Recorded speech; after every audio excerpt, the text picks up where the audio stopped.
Assalamualaikum warahmatullahi wabarakatuh. Shalom, selamat pagi Ibu.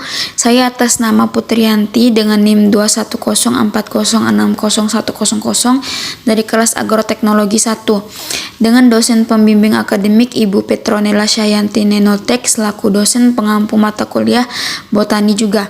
Video ini saya buat sebagai tugas botani pertama, yaitu tugas praktikum, yang mana saya akan membahas tentang 5 poin, yaitu mengenai daun lengkap dan tidak lengkap, jenis-jenis tepi daun, batang tumbuh jelas dan batang tumbuh tidak jelas, ada pula bentuk-bentuk batang dan arah tumbuh batang.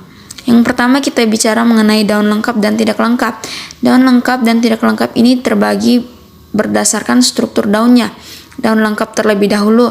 Suatu tumbuhan bisa dikatakan daun lengkap apabila ia memiliki daun yang memiliki bagian upih atau pelepah, tangkai atau petiolus, dan helai daun atau lamina.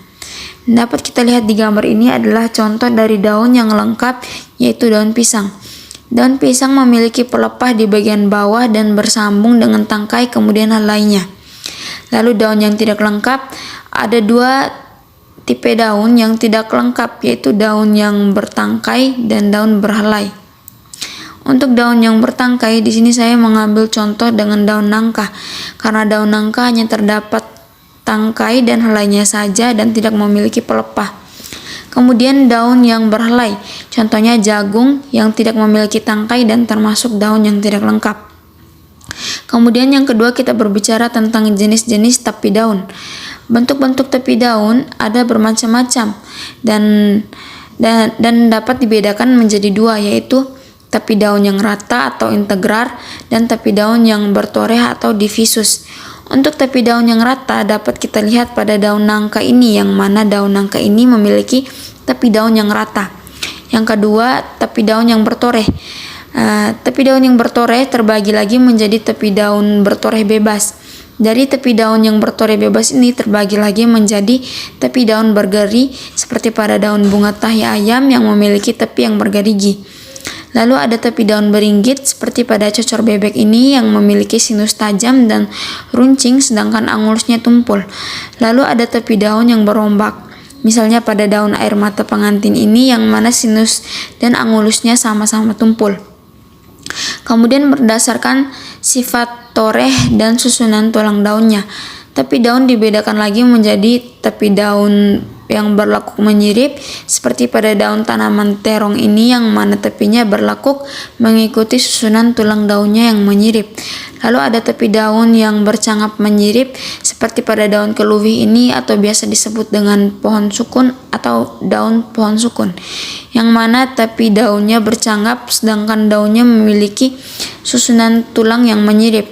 Lalu ada tepi daun berbagi menyirip seperti pada gambar, yaitu daun kenikir yang dimana memiliki daun yang menyirip dan tepinya yang berbagi. Kemudian ada tepi daun yang berlekuk menjari seperti pada gambar, yaitu daun jarak pagar. Ini yang mana daunnya berlekuk dan susunan tulangnya yang menjari.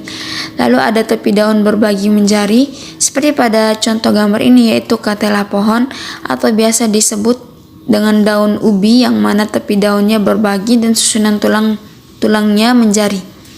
Kemudian yang ketiga kita berbicara tentang batang tumbuh yang jelas dan batang tumbuh tidak jelas.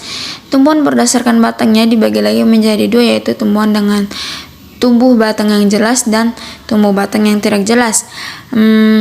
Tumbuhan yang tumbuh batangnya jelas dapat dibedakan lagi menjadi yang berbatang basah seperti pada contoh gambar ini, yaitu pada daun bayam yang dimana merupakan salah satu contoh tanaman dengan batang basah dan berisi air. Lalu ada batang kayu seperti pada gambar, yaitu pohon sawo yang memiliki batang yang keras dan lumayan kuat. Kemudian ada yang berbatang rumput seperti pada gambar, yaitu pada tanaman padi yang memiliki batang yang tidak keras dan berongga. Lalu untuk batang tumbuh tidak jelas, sebenarnya semua tumbuhan memiliki batang, hanya saja tidak semua tumbuhan atau tanaman yang terlihat jelas batangnya. Hal ini disebabkan karena batang yang terlalu pendek sehingga terlihat seperti daunnya tumbuh keluar dari bagian atas akarnya. Contohnya pada tanaman lobak ini. Kemudian yang keempat, kita membahas tentang bentuk-bentuk batang. Batang termasuk bagian tumbuhan yang sangat penting karena batang berperan untuk menopang tumbuhan.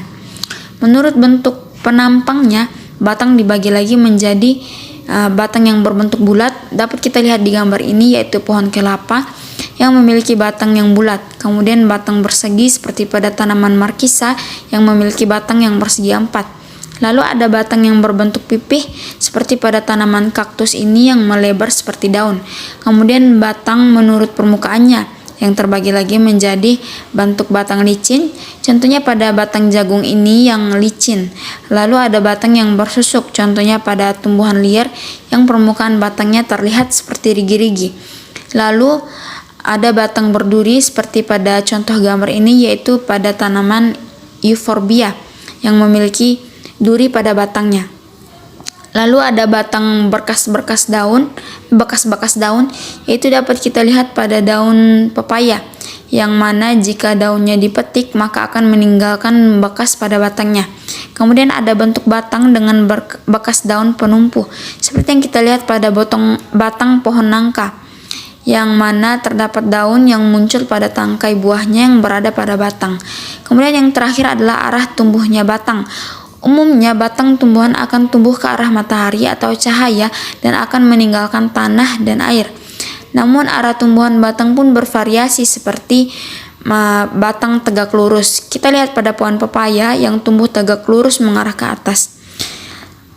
Lalu batang menggantung, misalnya pada tanaman anggrek ini yang batangnya terlihat menggantung pada pohon atau diletakkan pada wadah tertentu. Kemudian batang berbaring, kita lihat pada tumbuhan semangka ini yang mana ia memiliki batang yang tumbuh berbaring di atas tanah dan hanya ujungnya saja yang sedikit membengkok ke arah atas.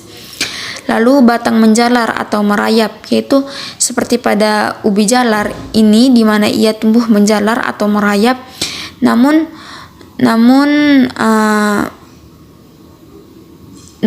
buku-bukunya mengeluarkan akar-akar.